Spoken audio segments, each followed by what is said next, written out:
Ang pagiging mapagpasalamat ay ang paggunita at pag-alala ng puso, at ito rin ay ang pagtingin sa karanasan mula sa mata ng pag-ibig at pananampalataya.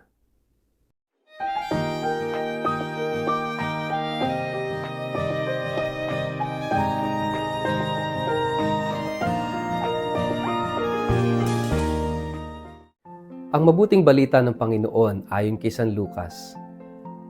Sa paglalakbay ni Jesus papuntang Jerusalem, nagdaan siya sa hangganan ng Samaria at Galilea. Habang papasok na siya sa isang nayon, sinalubong siya ng 10 kitungin. Tumigil ang mga ito sa may kalayuan at sumigaw, "Jesus, Panginoon, mahabag po kayo sa amin." Pagkakita sa kanila ay sinabi ni Jesus, "Lumakad na kayo at magpatingin sa mga pari." Habang sila'y naglalakad, silang lahat ay gumaling at luminis. Nang mapuna ng isa na siya'y magaling na, nagbalik siyang sumisigaw ng pagpupuri sa Diyos. Nagpatira pa siya sa paanan ni Jesus at nagpapasalamat. Ang taong ito'y isang Samaritano. "Hindi ba't 10 ang pinagaling?" tanong ni Jesus. "Nasaan ang 9? Wala bang nagbalik upang magpuri sa Diyos, kundi ang dayuhang ito?" Sinabi ni Jesus sa kanya, "Tumayo ka na at umuwi. Pinagaling ka na ng iyong pananampalataya." Ang mabuting balita ng Panginoon. Word of the day, hear what God has to say.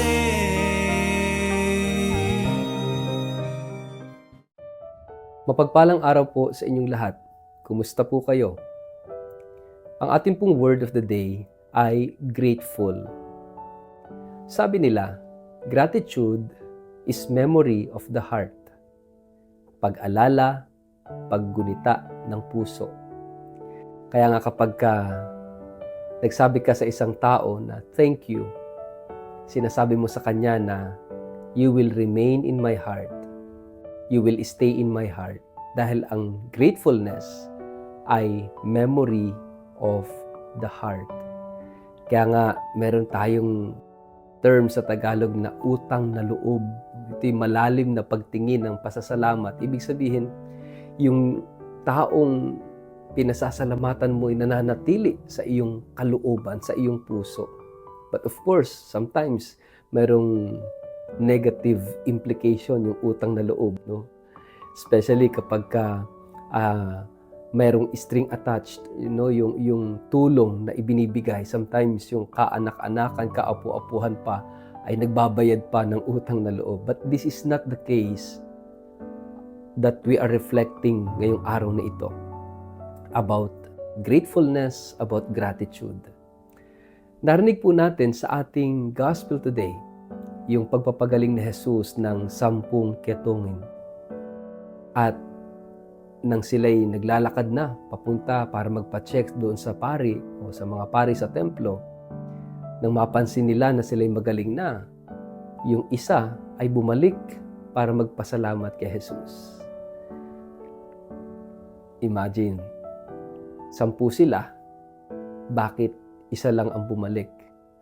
At itong bumalik na ito ay isa pang foreigner, ibig sabihin hindi Hudyo. Yung 9 ay mga Hudyo. Itong bumalik na ito ay isang Samaritanong ketongin na pinagaling ni Jesus. Nagpasalamat at nagpuri sa Diyos. Mga kapatid, bakit isa lang ang bumalik?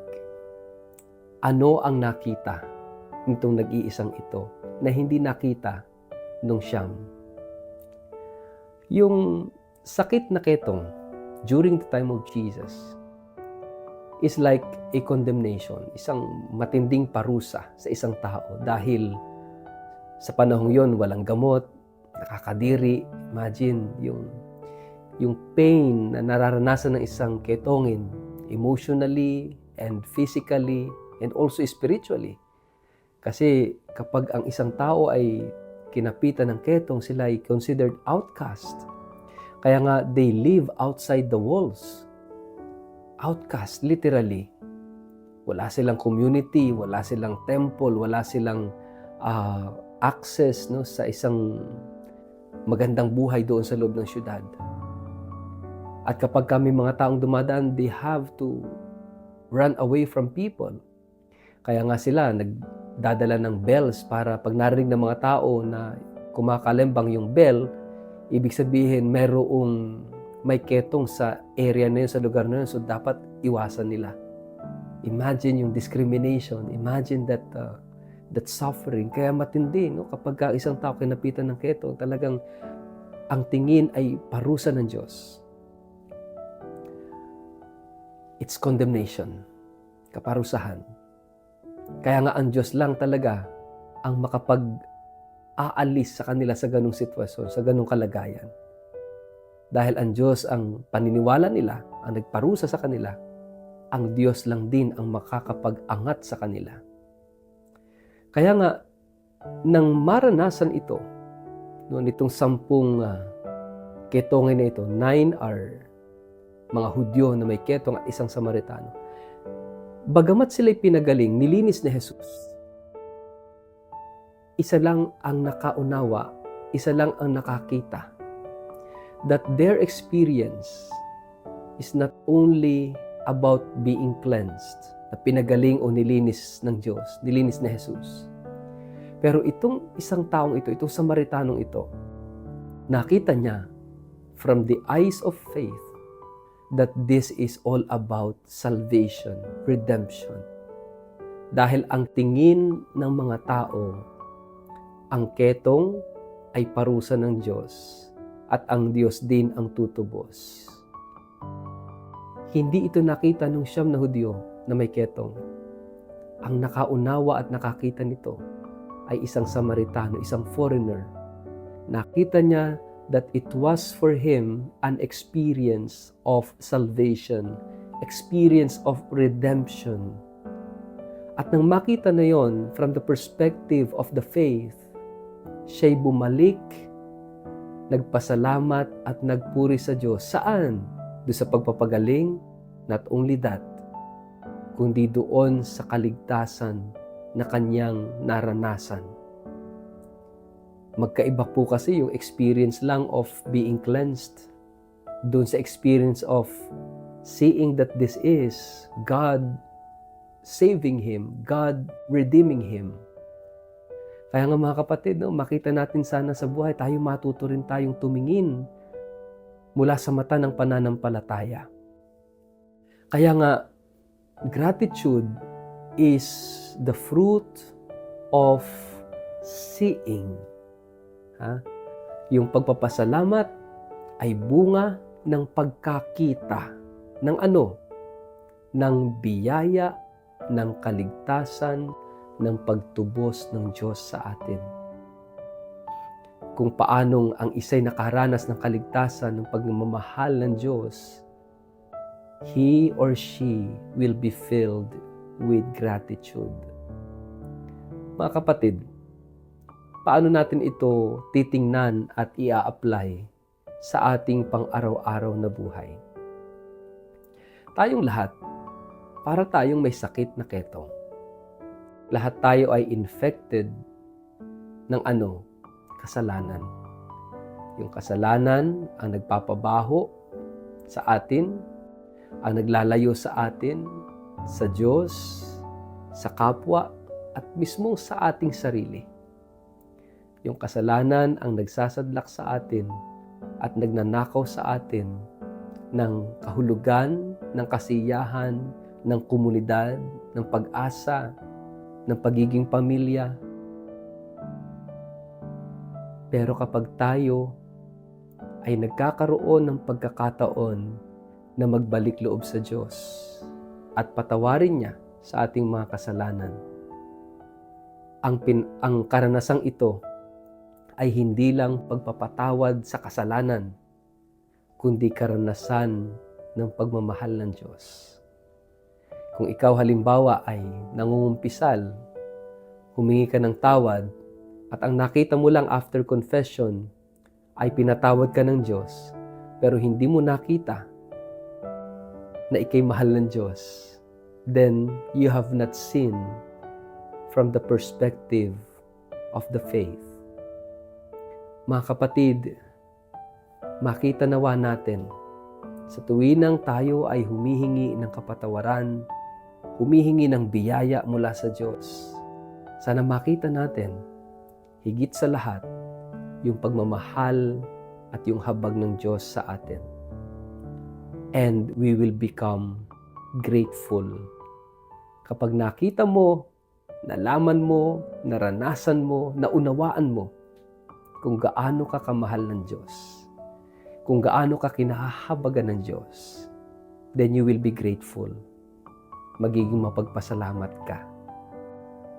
And in return, kapag ikaw ay grateful, mapagpasalamat dahil sa awa at habag, pag-ibig at malasakit ng Diyos, ikaw rin mismo sa sarili mo, magmamahal ka, magpapatawad ka, uunawa ka, dadamay ka, magmamalasakit ka. That is the response of a grateful person dahil sa pag-ibig at habag ng Diyos sa Kanya. Kaya nga, kung ikaw ay hindi mahabagin, hindi mapagmahal, hindi maunawain, hindi mapagpatawad, ibig sabihin, hindi ka pa grateful. Bakit hindi ka grateful? Kasi hindi ka nananampalataya. Hindi mo pa nakikita ang lahat.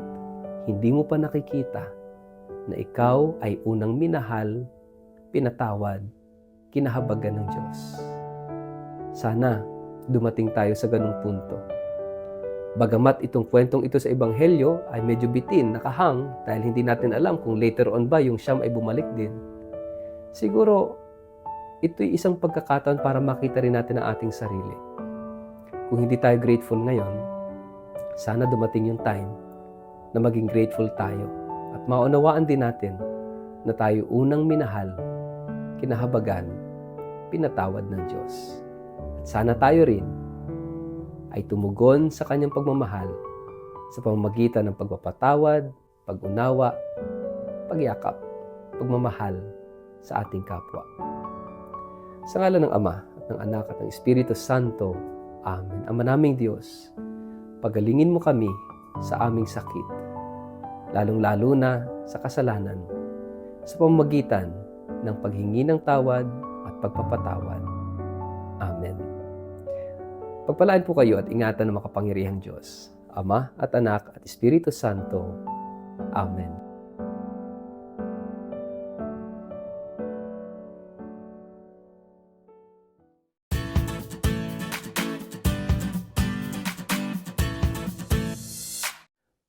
Mag-like, follow at subscribe sa Word of the Day para sa inyong pang-araw-araw na inspirasyon.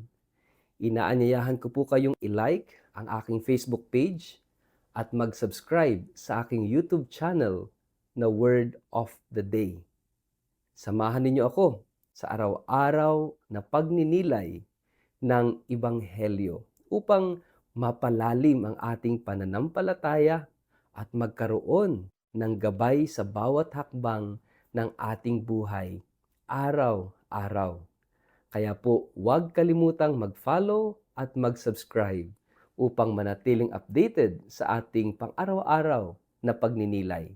Maraming salamat po at naway patuloy tayong pagpalain ng Diyos.